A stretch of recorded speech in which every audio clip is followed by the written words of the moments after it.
ทันทีกุมารีอยู่มาวันหนึ่งยมนางก็มีความปรารถนา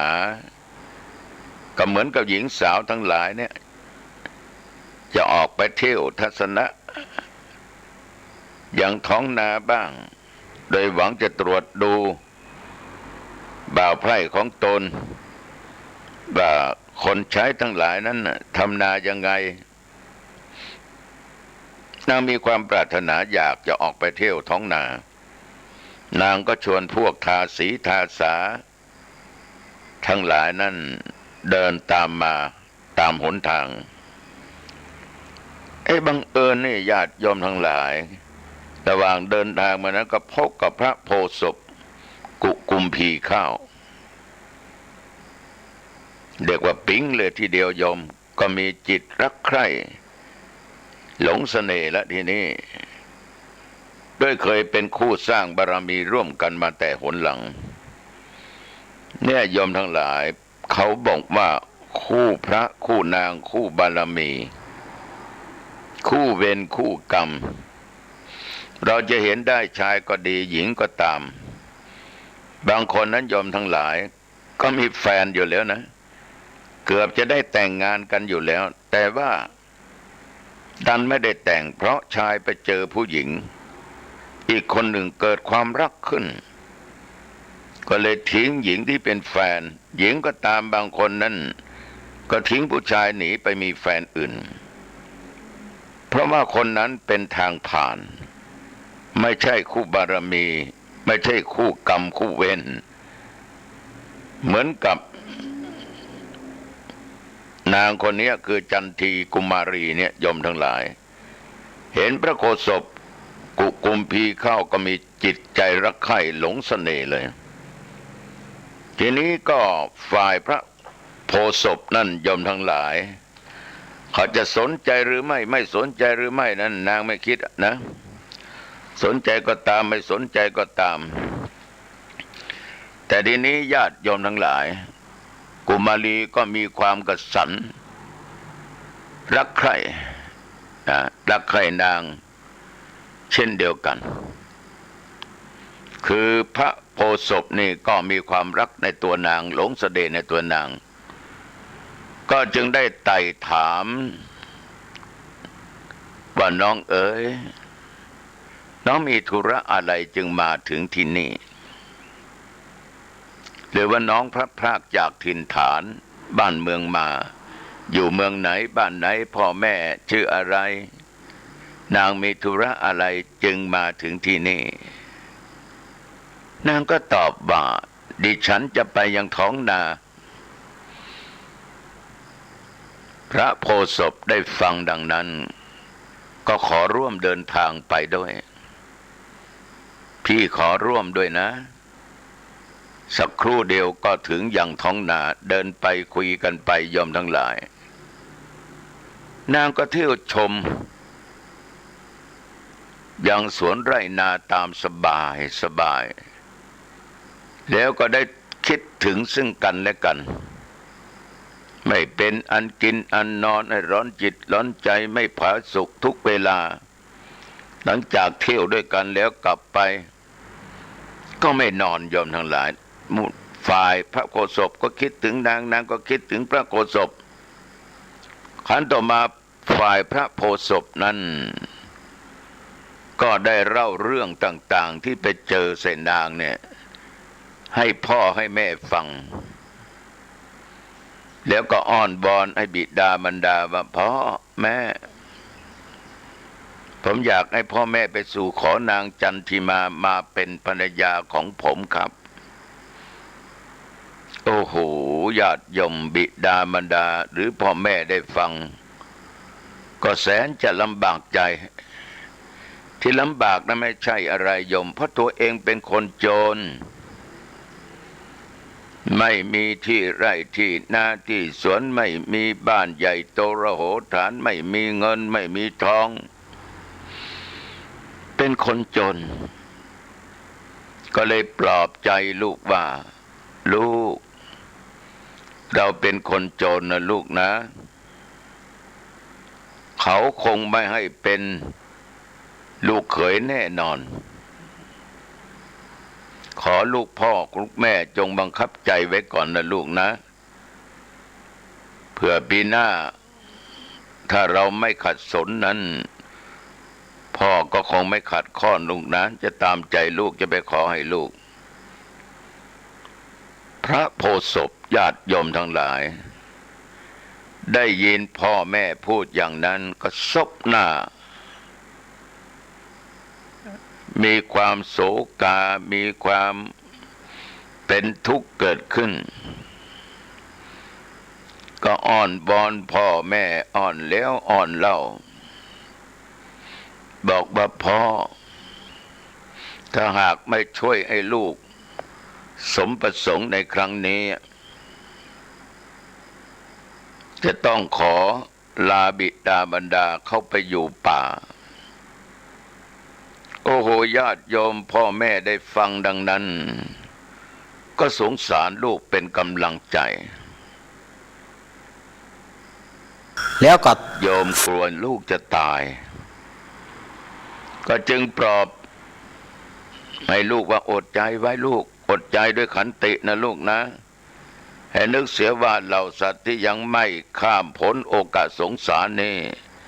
ย่อมประสบความสุขความทุกข์ด้วยกันทั้งนั้นนะลูกนะนึกเสียว่าเราเป็นคนเนื้อคู่คงหาได้ไม่เลือกหน้าเหตุนี้มารดาบิดาจะลองไปขอดูก็แล้วกันนะลูกนะ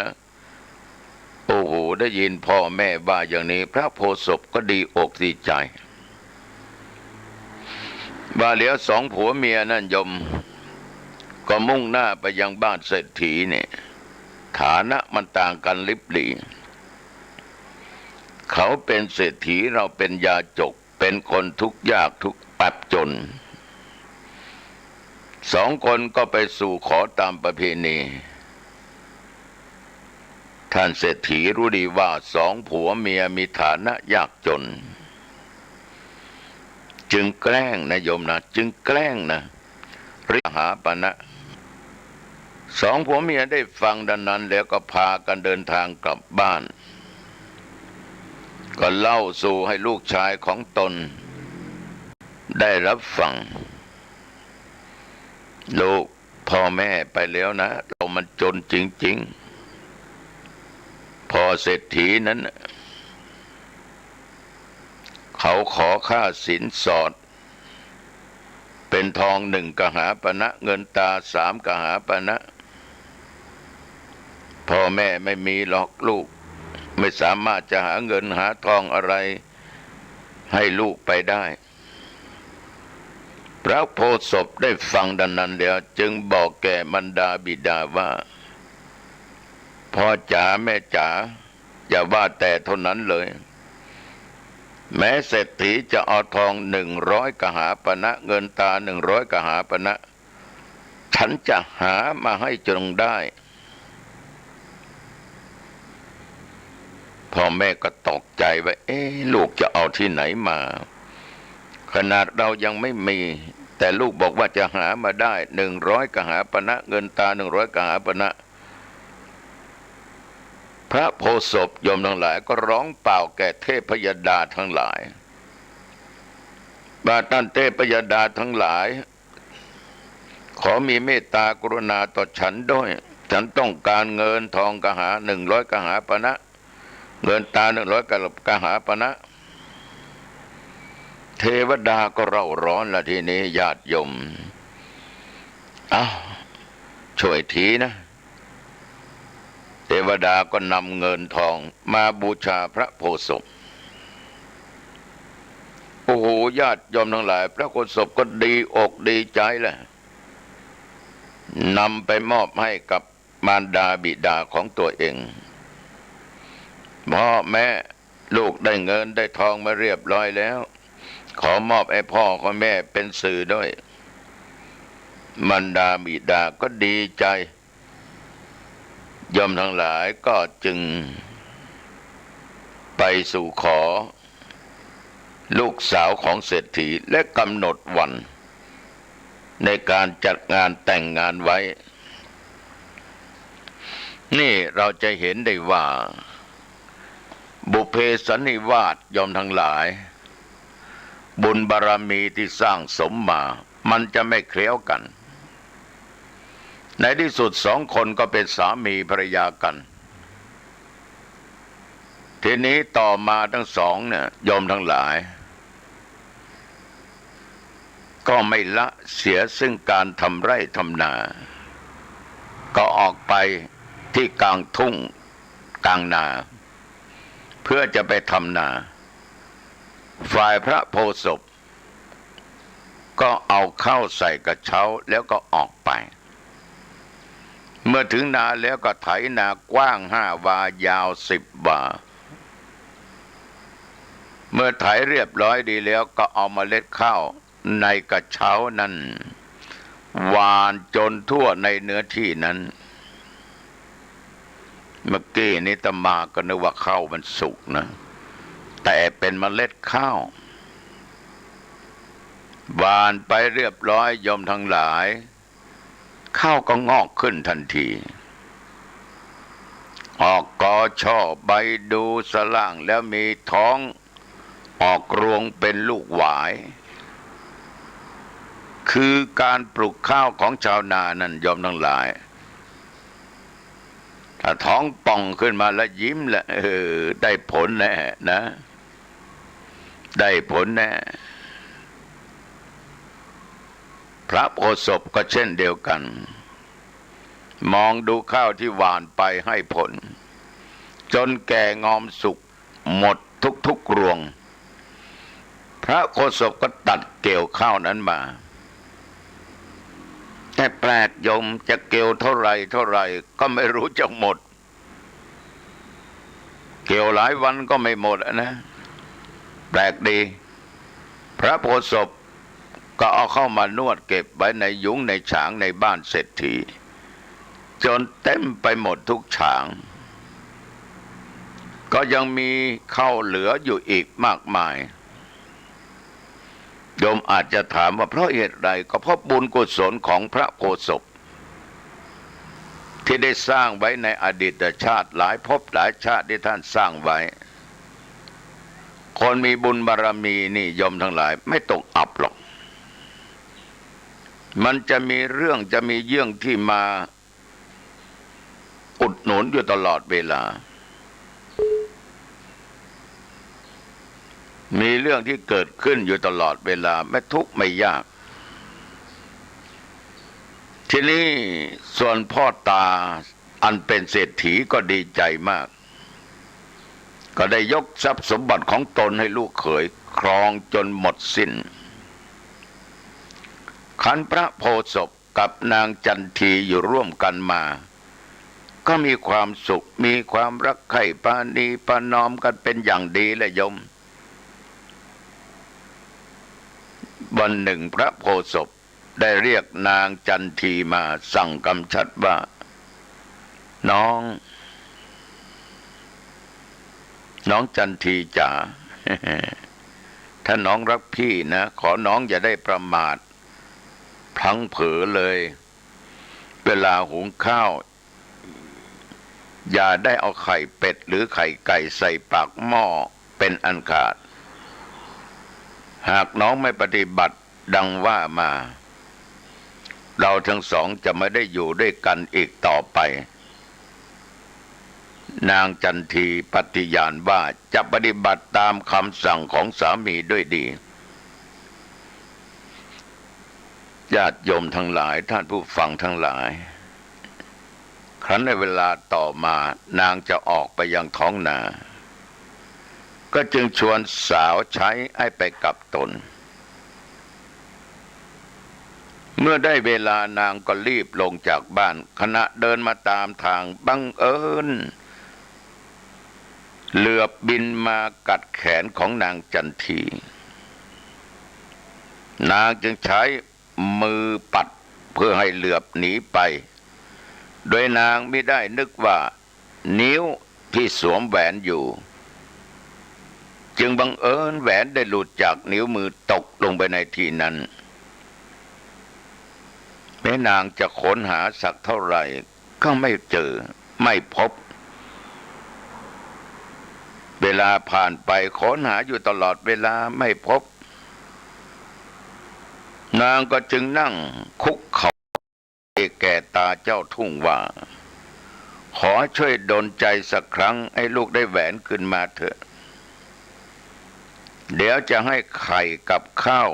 ปากหม้อคันแล้วตาเจ้าทุ่งก็โดนใจให้นางได้แหวนขึ้นมาญาติโยมจากนั้นนางก็เดินทางกลับบ้าน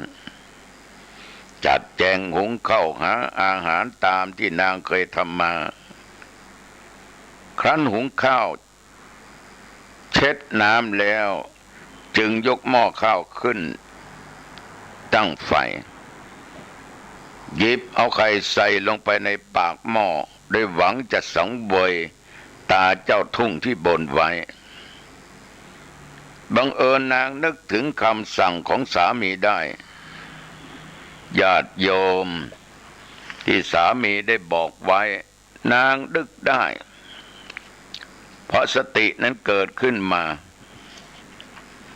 ฝ่ายพระโพธิ์ศพนั้นญาติโยมทั้งหลายนอนอยู่ในเรือนก็สลบสิ้นสตินางจันทีหุงข้าวเสร็จแล้วก็เข้าไปในเรือนเห็นสามีมีอาการดังนั้นจึงเข้าลูบคลำเมื่อรู้ว่าสามีของตนมีอาการผิดปกตินางก็จึงร้องให้คนทั้งหลายมาช่วยด้วยช่วยทีคนทั้งหลายอันมีพ่อตาได้ยินอ้าวลูกสาวมีอะไรแล้วเนี่ยเสียงร้องดังลั่นเลยก็รีบมาช่วยนวดฟันพระโพธิ์ศพในเวลาสักครู่ต่อมาพระโพธิ์ศพก็ฟื้นสติขึ้นมาญาติโยม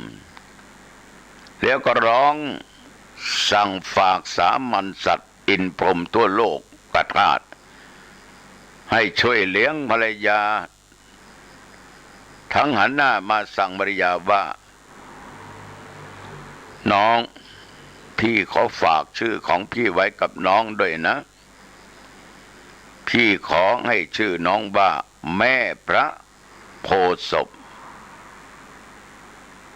ตั้งแต่บัดนั้นเป็นต้นมา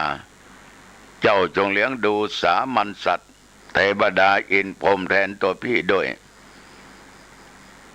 เดี๋ยวพระโพธิ์ศพก็ดับขันไปสู่วิมานของพระองค์ญาติโยมฟังเรื่องพระโพธิ์ศพแล้วเป็นยังไงบ้างจำไว้นะโยมนะอย่าลืมอย่าเลือนไปนะอย่าเอาไข่ใส่ปากหม้อเป็นอันขาดอย่าเอาไข่ไม่ว่าไข่ไก่ไข่เป็ดนี่ใส่ปากหม้อเป็นอันขาดให้ระลึกถึงคุณแม่พระโพธิ์ศพเสมอตามเรื่องราวที่ธรรมาภาพกล่าวมานี้โยมที่นอนกำลังจะหลับก็ดีนั่งฟังก็ดีนอนก็ดีโยมทั้งหลายรู้ความเป็นมาแห่งคุณของแม่พระโพธิ์ศพข้อความข้างต้นกล่าวไว้ว่าถ้าผู้ใดดูหมิ่นคุณแม่พระโพธิ์ศพผู้นั้นย่อมอาภัพลาภผลแม้จะทำไร่ไถนาผลที่จะพึงได้ก็ไม่งอกงามนี้ในเรื่องที่อาตมาภาพได้นำมากล่าวให้โยมฟังนางจันทีอาศัยความประมาทโยมทั้งหลายจึงทำให้สามีดับชีพไปหาไม่แล้วนางก็คงไม่เป็นม่ายสามีตายเช่นนั้นส่วนผู้ไม่ประมาทคุณแม่พระโพธิ์ศพแล้วก็ได้รับเรื่องได้อยู่ในทางที่ดีมีความปรารถนาอันใดก็มักสมปรารถนาอันนั้นมอนึ่งนั่นแหละโยมทั้งหลายเขาห้ามเอาไข่เป็ดไข่ไก่ไปวางไว้ที่ปากหม้อ มันจะทำให้เรานั้นไม่เจริญก้าวหน้า ยมเคยบ้างไหมล่ะที่กำลังฟังธรรมาภาพอยู่เนี่ยเมื่อฟังแล้วถ้าเคยทำต่อไปก็อย่าทำนางจันทรีนี่ยมทั้งหลายพระโพธิ์ศพนั้นได้สั่งนักสั่งหนาแล้วแต่นางนั้นไอ้บังเอิญนั่นน่ะแหวนของนางตกหล่นไปวอนขอไอ้ตาเข้าในช่วยก็ได้แหวนกลับคืนมาก็เลยแก้บนนั่นเองเอาไข่ไปวางที่ปากหม้อนึกได้สติหวนขึ้นมาเอาสามีห้ามวิ่งไปดูสามีเอาหมดสตินางก็ร้องเสียงดังลั่นไปฝ่ายบิดา ก็มาช่วยนวดฟันพระโพธิ์ศพก็ได้สติก็บอกไปถึงเทบุตรเทวดาบอกหลายคนหลายท่านทั้งนางด้วยฉะนั้นการขาดสตินี่โยมทั้งหลายบางครั้งสิ่งใดก็ตามที่มันไม่ดีเนี่ยถ้าขาดสติมันก็ทำได้ถ้าสติมาปัญญามันเกิด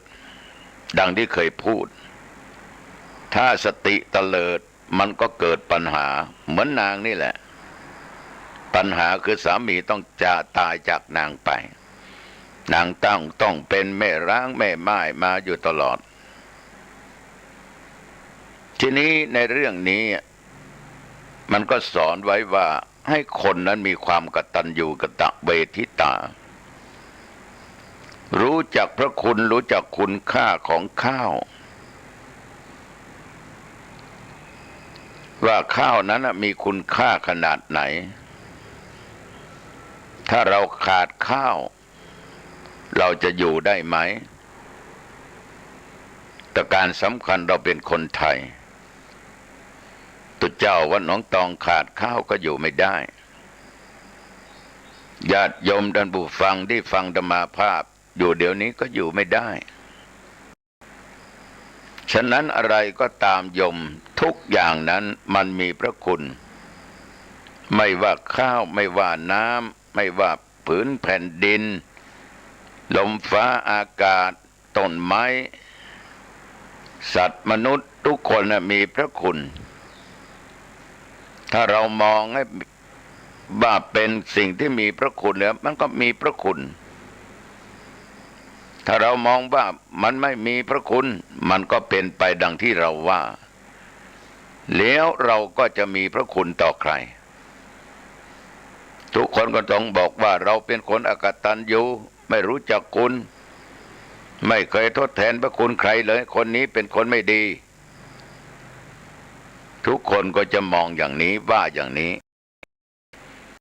เมื่อทุกคนบอกว่าเราเป็นคนไม่ดีของไม่ดีคือของไม่มีค่าไม่มีราคาไม่ว่าสิ่งของไม่ว่าอะไรก็ตามโยม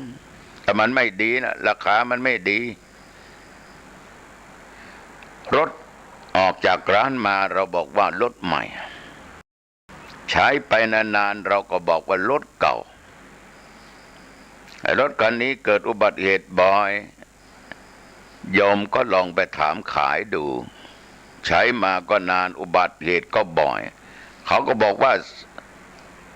สภาพมันไม่ดีมันเก่าแล้วราคาซื้อมาเป็นล้านแต่ขายเป็นหมื่นใครเกือบไม่เอานอกจากร้านค้าของเก่าจะลื้อเอาสิ่งที่จำเป็นในบางสิ่งบางอย่างไปขายต่อเท่านั้นเองโยม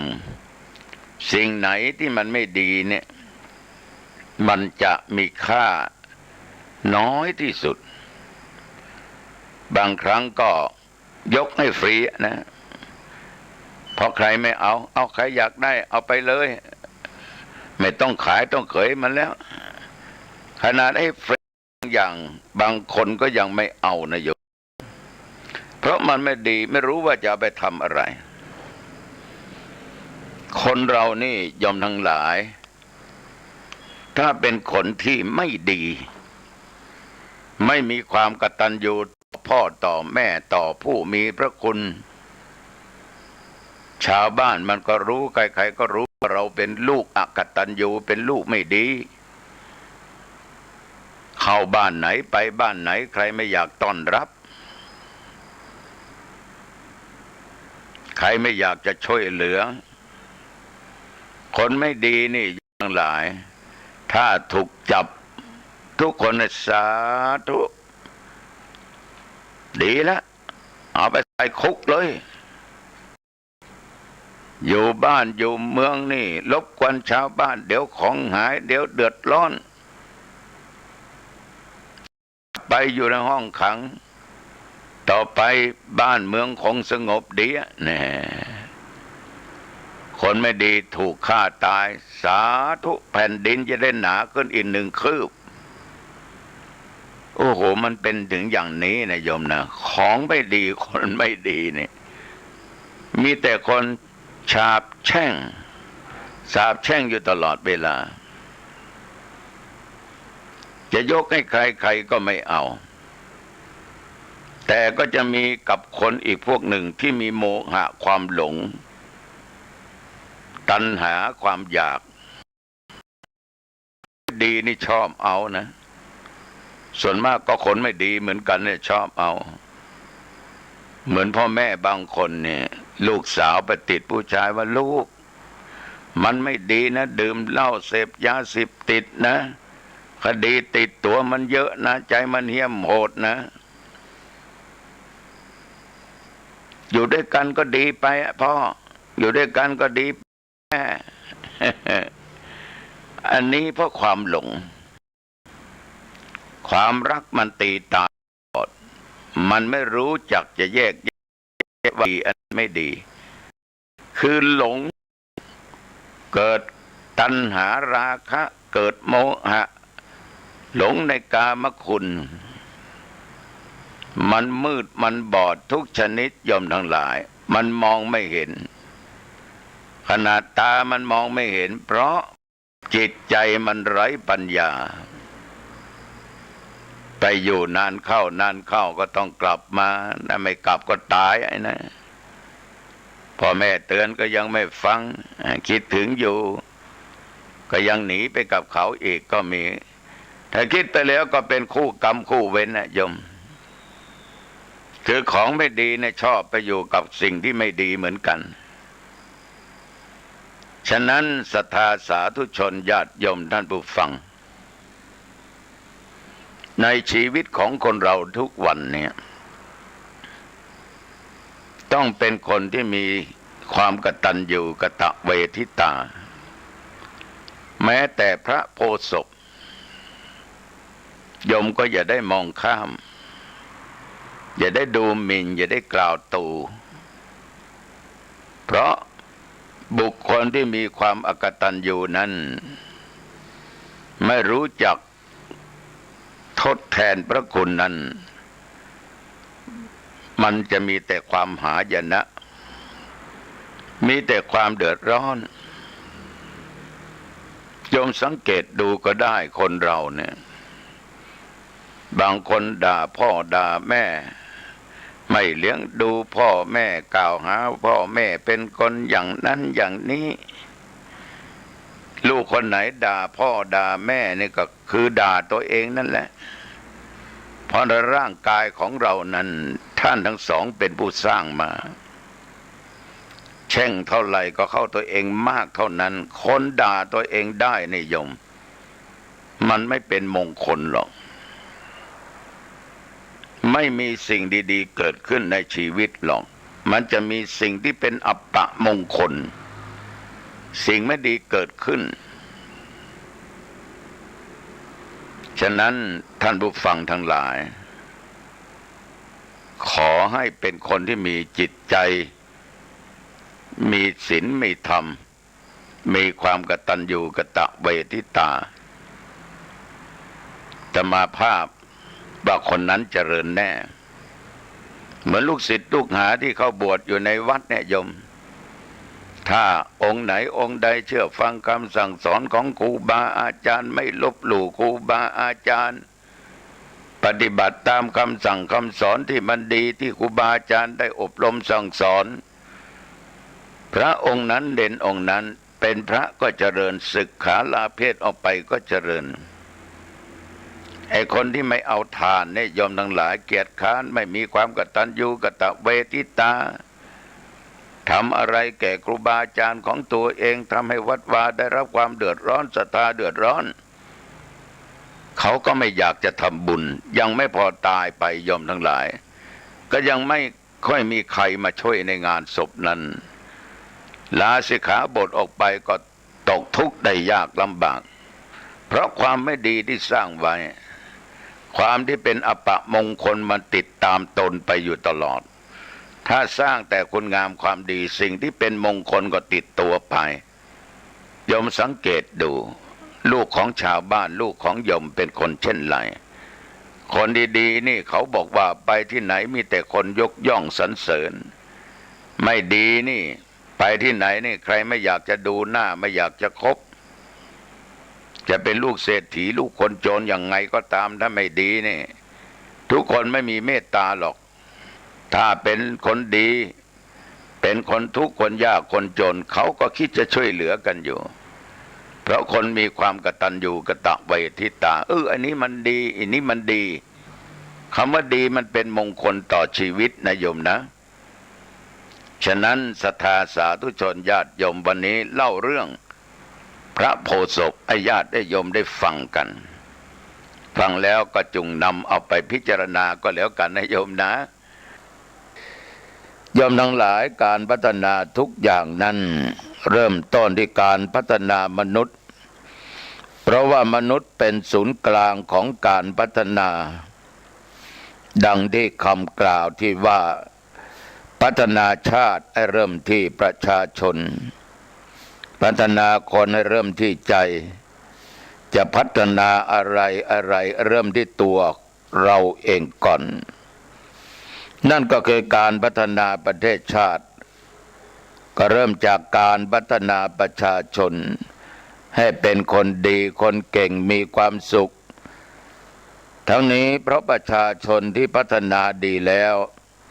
ย่อมกลายเป็นพลังขับเคลื่อนสังคมทุกภาคให้เจริญก้าวหน้าไปด้วยกันสิ่งสำคัญในการพัฒนาสังคม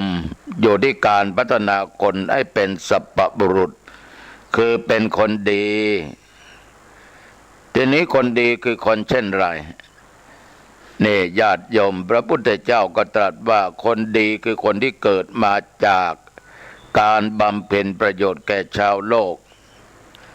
ดังพระบาลีที่ว่าสายถาปิภิกขเวมหาเมโคสัพพสัสสานิสัมปาเทนโตเป็นต้นแปลว่าภิกษุทั้งหลายเมื่อเมฆฝนตกลงมาทำข้าวกล้าเจริญงอกงามย่อมตกเพื่อประโยชน์เกื้อกูลเพื่อความสุขแก่ชนเป็นอันมากฉันใดคนดีเมื่อเกิดในตระกูลย่อมเกิดเพื่อประโยชน์เกื้อกูลเพื่อความสุขแก่คนเป็นอันมากฉันนั้นนั่นคือคนดีเกิดมาแล้วย่อมทำประโยชน์3ประการให้บริบูรณ์ก็ประโยชน์3ประการคือ1อัตถะประโยชน์ตน2ปรมัตถะประโยชน์คนอื่น3อุพยัตถะประโยชน์ส่วนรวมคนดีสามารถบำเพ็ญประโยชน์ทั้ง3ประการแก่คนเป็นอันมากเพราะว่าเขาทำหน้าที่ได้อย่างไม่ขาดตกบกพร่องถ้าสมาชิกในสังคมใดพร้อมใจกันทำหน้าที่ได้อย่างครบถ้วนสมบูรณ์ญาติโยมทั้งหลายสังคมนั้นก็จะมีแต่ความมั่นคงมั่งคั่งยั่งยืนดังนั้นการปฏิบัติหน้าที่ให้สมบูรณ์จึงเป็นสิ่งสำคัญสำหรับการพัฒนาสังคมและประเทศชาติแท้ที่จริงโยมการปฏิบัติหน้าที่ก็คือการปฏิบัติตามศีลตามธรรม สมดังพระบาลีนิคิปบทที่อาตมาภาพได้ยกไว้ณเบื้องต้นเมื่อกี้ว่าธรรมังจเรสุจริตตังเป็นต้นแปลใจความว่าบุคคลควรประพฤติธรรมให้สุจริตไม่ควรประพฤติธรรมนั้นให้ทุจริตผู้ที่ประพฤติธรรมย่อมอยู่เป็นสุขทั้งในโลกนี้และโลกหน้าพระพุทธเจ้าทรงประทานพุทธภาษิตนี้แก่พระเจ้าสุโธทนะในโอกาสที่เสด็จไปกรุงกบิลพัสครั้งแรกภายหลังจากที่พระองค์ตรัสรู้ย่อมทั้งหลายในพุทธภาษิตนี้คำว่าธรรมหมายถึงหน้าที่กล่าวคือพระเจ้าสุโธทนะก็ทรงมีหน้าที่ในการปกครองซึ่งจัดเป็นวรรณธรรมคือหน้าที่ประจำวรรณกษัตริย์พระพุทธเจ้าทรงมีพุทธธรรมคือหน้าที่ประจำของพุทธเจ้าทั้งหลายที่จะต้องออกบิณฑบาตโปรดเวนยสัตว์ใครมีธรรมคือหน้าที่อะไรควรทำหน้าที่นั้นให้สุจริตด้วยลักษณะ3ประการ1ไม่บกพร่องต่อหน้าที่2ไม่ละเว้นหน้าที่3ไม่ทุจริตต่อหน้าที่ประการแรกบุคคลชื่อว่าไม่บกพร่องต่อหน้าที่เพราะเขาทุ่มเทอุทิศตนในการปฏิบัติหน้าที่อย่างเต็มกำลังและความสามารถเมื่อได้รับมอบหมายให้ทำหน้าที่ใดเขาก็จะทำหน้าที่นั้นอย่างดีที่สุดเพื่อไม่ให้เกิดความบกพร่องเสียหายแก่การงานในหน้าที่ก็เข้าทำนองที่ว่าร้องให้สุดคำรำให้สุดแขนแผนให้สุดปีกดังที่นักปราชญ์จีนชื่อว่าขงจื้อกล่าวไว้ว่าเมื่อได้รับมอบหมายให้ทำหน้าที่ใดจงทำหน้าที่นั้นให้ดีที่สุดถ้าเขาให้เลี้ยงม้าก็จะต้องอ้วนถ้าเขาให้เป็นเสนาบดีกระทรวงการคลังเงินก็จะต้องเต็มคลังประการที่2บุคคลที่ชื่อว่าไม่ละเว้นหน้าที่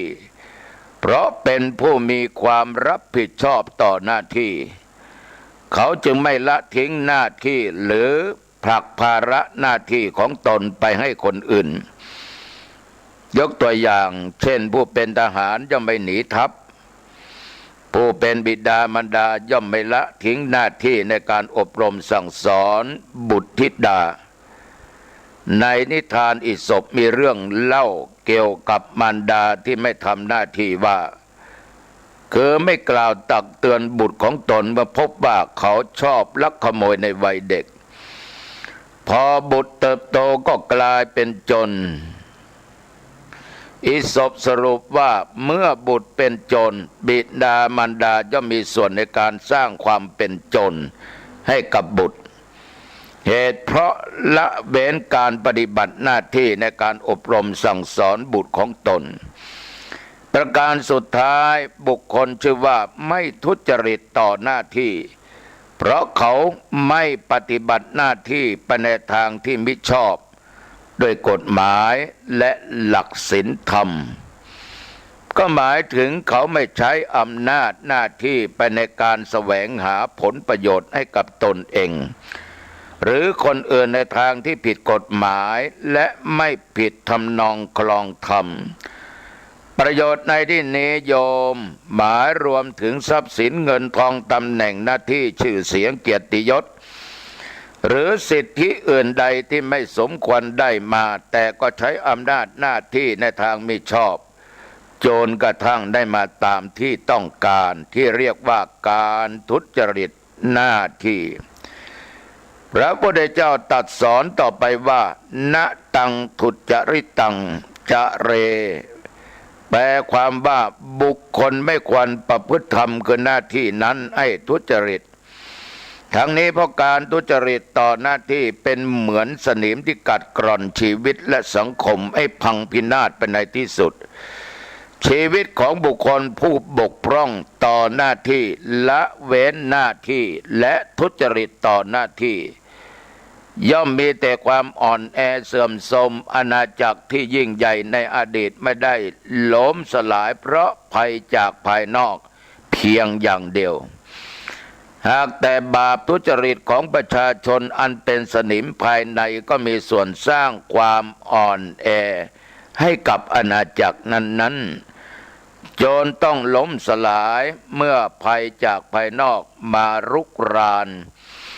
ข้อนี้โยมทั้งหลายสมดังพุทธพจน์ในธรรมบทที่ว่าอายะสาวะมะลังสมุทธิตังเป็นต้นแปลความว่าสนิมก็แต่เหล็กย่อมกัดกินเหล็กฉันใดกรรมที่ตนทำไว้ย่อมนำเขาผู้ไร้ปัญญาไปสู่ทุกติฉันนั้นสมเด็จโครงโลกนิติที่ว่าสนิมเหล็กเกิดแต่เนื้อในตนกินกัดเนื้อเหล็กจนกร่อนคร่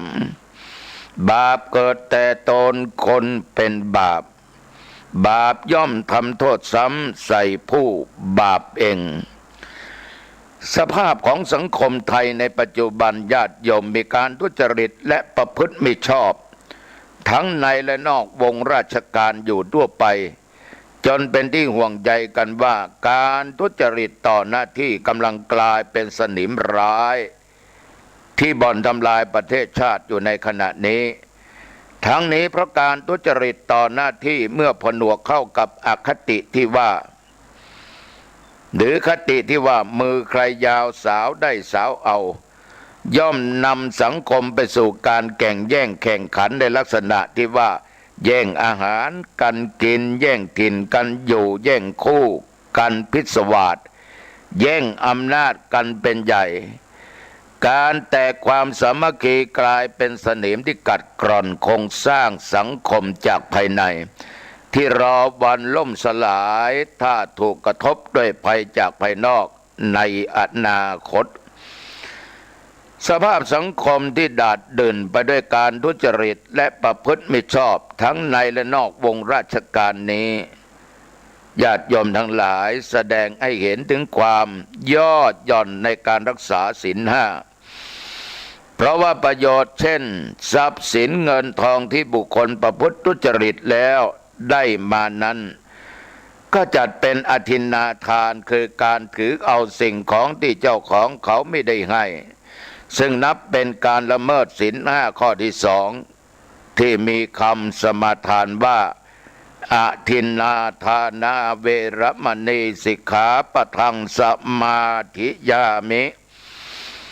ก็แปลว่าข้าพเจ้าขอสมาทานศีลสิกขาบทนี้คืองดเว้นการถือเอาสิ่งของที่เจ้าของมิได้ให้การงดเว้นจากทุจริตท่านเรียกว่าวิรัตมีสามประการคือสัมปัตตวิรัตเว้นสิ่งประจวบเฉพาะหน้าคือเว้นเมื่อประสบเหตุจูงใจให้ทำการทุจริตแล้วงดเว้นเสียได้ไม่ทำผิดศีลเพราะมีหิริความละอายชั่วโอตตัปปะความกลัวบาปสมาทานวิรัตเว้นด้วยการสมาทานก็ได้สมาทานศีลไว้แล้วเมื่อประสบเหตุจูงใจให้ทำการทุจริตก็งดเว้นได้ตามที่สมาทานไว้ก่อนแล้วสมุเฉทวิรัตเว้นได้เด็ดขาดคือการงดเว้นการทุจริตภริยาเจ้าทั้งหลายผู้ไม่มีแม้แต่ความคิดที่จะประกอบการทุจริตนั้นดังนั้นญาติโยมการรณรงค์ให้คนไทยรักษาศีลห้าโดยเข้าร่วมโครงการหมู่บ้านรักษาศีลห้าจึงเป็นวิธีการต่อต้านการทุจริตและประพฤติมิชอบที่มีประสิทธิภาพมากที่สุดวิธีหนึ่งการทุจริตและประพฤติมิชอบไม่ได้มีแต่ในสมัยนี้เท่านั้นนะโยมนะแม้แต่ในสมัยพุทธกาลกว่า 2,000 ปีมาแล้วก็มีการทุจริตและประพฤติมิชอบเช่นเดียวกันก็ดังที่มีการเล่าไว้ในทนัญชานิสูตรดังต่อไปนี้ ญาติคนหนึ่งของพระสารีบุตรมีชื่อว่าทนัญชานิพรามเขาเป็นข้าราชการชั้นผู้ใหญ่นะโยมนะในการรับราชการช่วงแรกเขาปฏิบัติหน้าที่ด้วยความสุจริตธรรมเพราะได้ภรรยาที่เป็นสัมมาทิฏฐิคอยตักเตือนเขาแต่ตอนหลังมาเขาได้ภรรยาใหม่ที่เป็นมิจฉาทิฏฐิคือเห็นผิดจากทำนองครองธรรมท่านนัญชานิพรามจึงหันมาประพฤติทุจริตต่อหน้าที่โดยวิธีการสองอย่างดังนี้เนี่ยโยมฟังไว้นะวิธีการแรกเขาอาศัยพระราชาปล้นประชาชนคืออะไรก็อ้างกฎหมายหรือใช้อำนาจรัฐเพื่อแสวงหาประโยชน์จากประชาชนพิธีการนี้เรียกว่าการช่อราษฎร์วิธีการที่สองเขาอาศัยประชาชนปล้นพระราชาคือเบิกเงินจากคลังหลวงโดยอ้างว่าจะนำไปช่วยประชาชนผู้ประสบภัยบ้างแต่เงินนั้นไม่ถึงมือประชาชนเพราะเขานำเงินไปใช้เพื่อประโยชน์ส่วนตนวิธีการเช่นนี้เรียกว่าการบังหลวงต่อมาเมื่อพระสารีบุตรได้พบกับทนัญชานิพรามพระเถระได้ถามเขาว่าเขาทำการช่อราษฎร์บังหลวงตามที่มีผู้รายงานให้ท่านทราบจริงหรือทนัญชานิพรามรับสารภาพว่าเขาได้ทำเช่นนั้นจริงญาติโยมสาธุชนพระสารีบุตรถามว่าทำไมจึงทำเช่นนั้นล่ะทนัญชานิพรามตอบว่าเหตุที่เขาทำการช่อราษฎร์บังหลวงเพราะเขาต้องนำเงินที่ได้จากการทุจริตประพฤติมิชอบไปเลี้ยงดูบิดาบรรดาบุตรภรรยาทาสและกรรมกรพระสารีบุตรได้ตักเตือนทนัญชานิพรามว่าผู้ทำการทุจริตประพฤติมิชอบตายไปแล้วต้องตกนรกคำแก้ตัวที่เขาจำเป็นต้องทำการทุจริตประพฤติมิชอบเพื่อนำเงินไปเลี้ยงดูบิดามารดาบุตรธิดาภรรยาทาสและกรรมกรนี้ฟังไม่ขึ้นเรื่องเล่าในทนัญชานิสูตรนี้แสดงให้เห็นถึงวิธีการหนึ่ง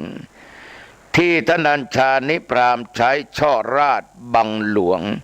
ก็คือการอาศัยพระราชาปล้นประชาชนนั่นคือบุคคลอย่างทนัญชานิพราม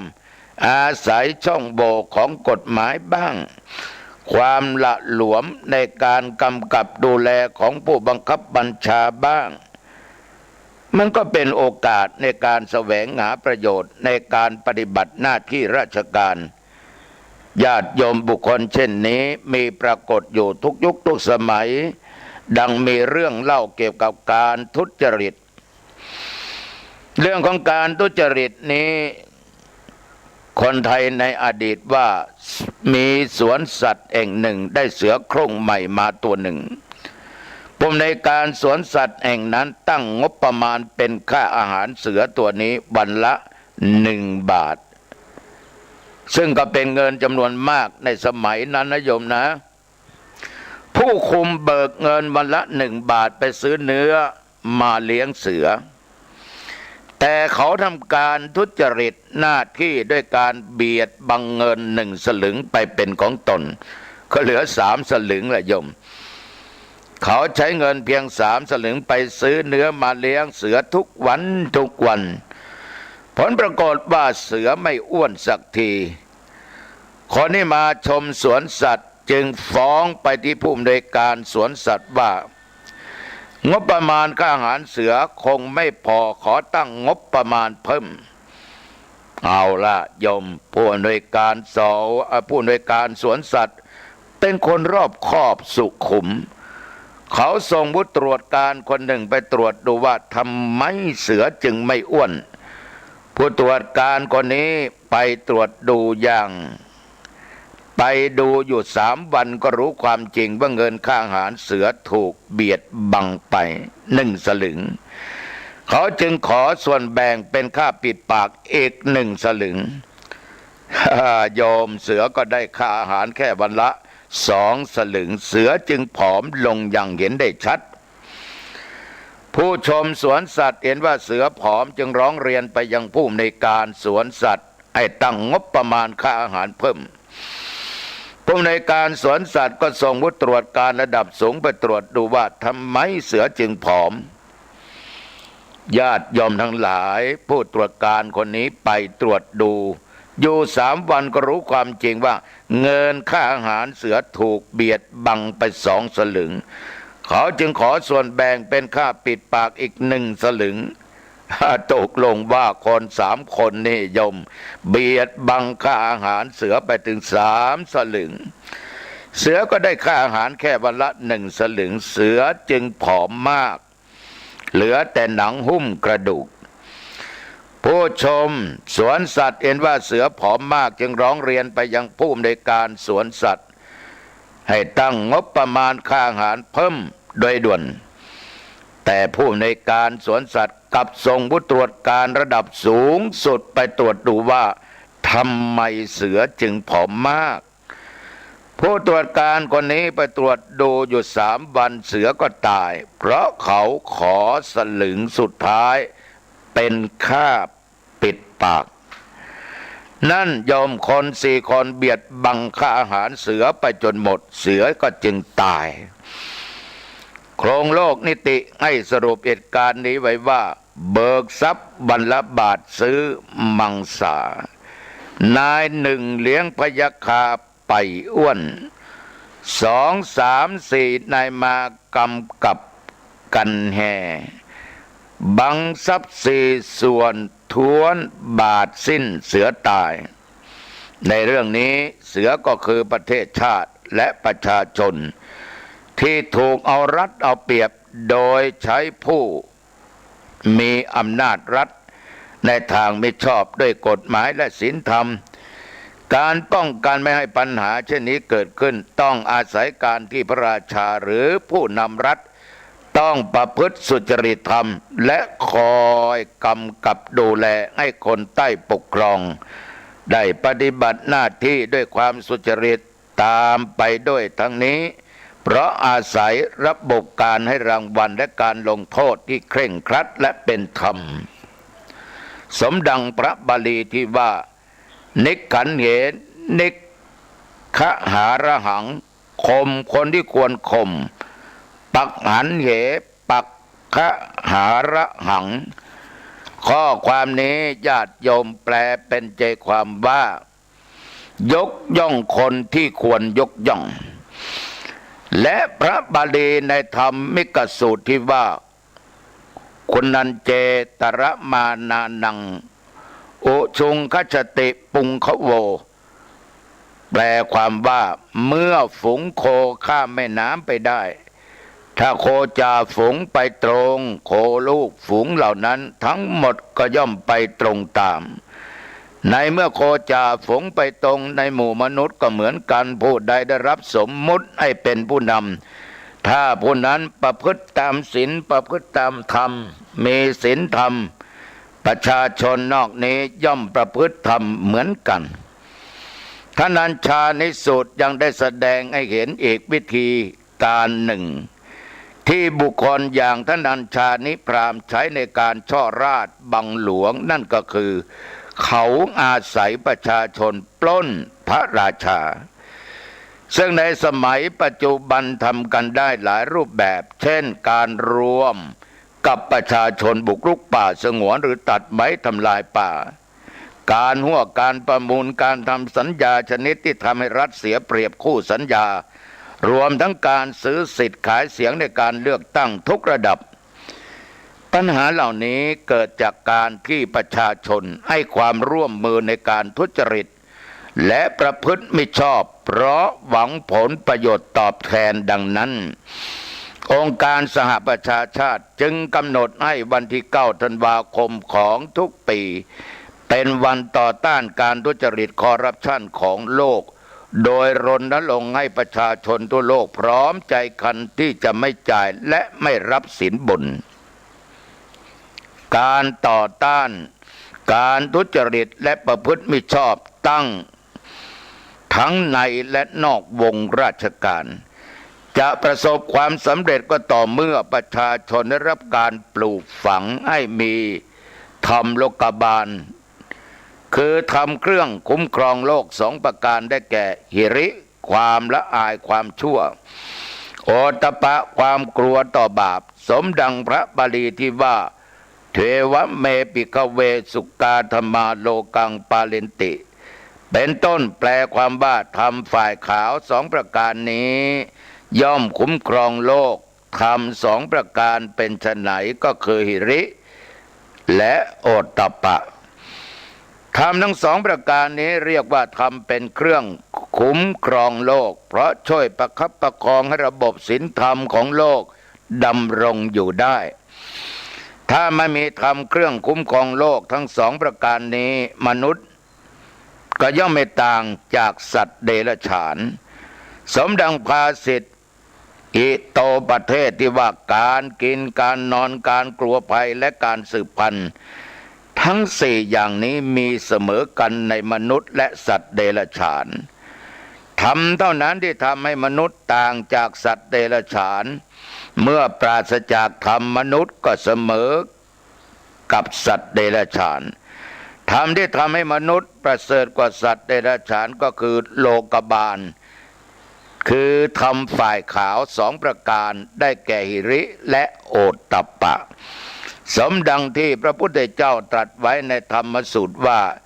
ถ้าทำฝ่ายขาว2ประการนี้จะไม่พึงคุ้มครองโลกไซในโลกนี้ก็ไม่พึงเหลือคำว่าแม่น้า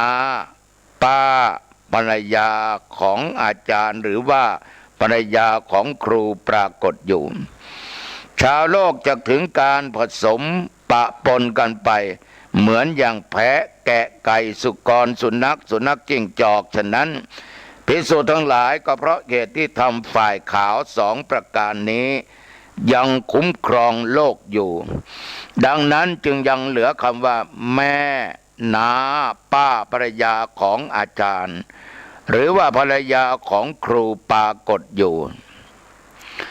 ในบรรดาธรรมเครื่องคุ้มครองโลกทั้ง2อย่างนั้นหิริความละอายชั่วหมายถึงความละอายต่อการทำบาปทำกรรมหรือความชั่วทั้งปวงเป็นการมองเห็นความชั่วหรือบาปกรรมว่าเป็นสิ่งสกปรกที่ไม่ควรจะข้องแวะทั้งนี้เพราะเชื่อมั่นในความดีของศักดิ์ศรีของตนจนไม่ประสงค์จะลดตัวลงไปเกลือกกลัวกับความชั่วทั้งหลายท่านเปรียบหิริเหมือนความรู้สึกของคนที่อาบน้ำชำระล้างร่างกายจนสะอาดหมดจดแล้วย่อมไม่ประสงค์จะร่างกายไปแปดเปื้อนกับสิ่งสกปรกอีกโอตตัปปะความกลัวบาปหมายถึงความกลัววิบากหรือผลของความชั่วที่จะตามมาสร้างความทุกข์ให้กับชีวิตความกลัวผลร้ายที่จะตามมานี้สามารถห้ามไม่ให้คนทำชั่วได้ผลร้ายนั้นเป็นได้ทั้งความทุกข์ในชาตินี้และในชาติหน้าท่านเปรียบโอตตัปปะเหมือนความรู้สึกของคนที่เห็นว่าทานเพลิงติดไฟลุกโชนแล้วไม่กล้าจับเพราะกลัวความร้อนเผามือของตนสมดังบทกลอนที่ว่าถ้ารักตัวกลัวกรรมอย่าทำชั่วจะหมองมัวหม่นไหม้ไปเมืองผีจงเลือกทำแต่กรรมที่ดีๆจะได้มีความสุขพ้นทุกข์ภัย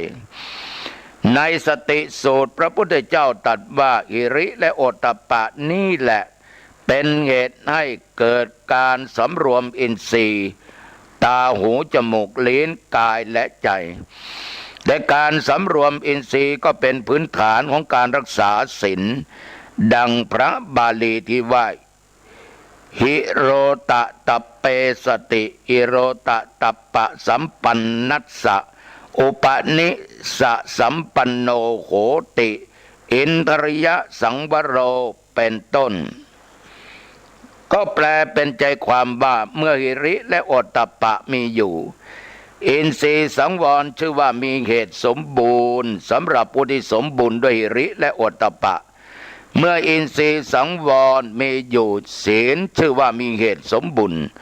สำหรับผู้ที่สมบูรณ์ด้วยอินทรีย์สังวรดังได้พรรณนามาแล้วนี้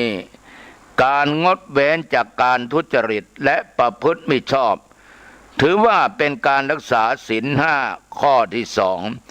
คือการงดเว้นจากอทินนาทานหรือการถือเอาสิ่งของ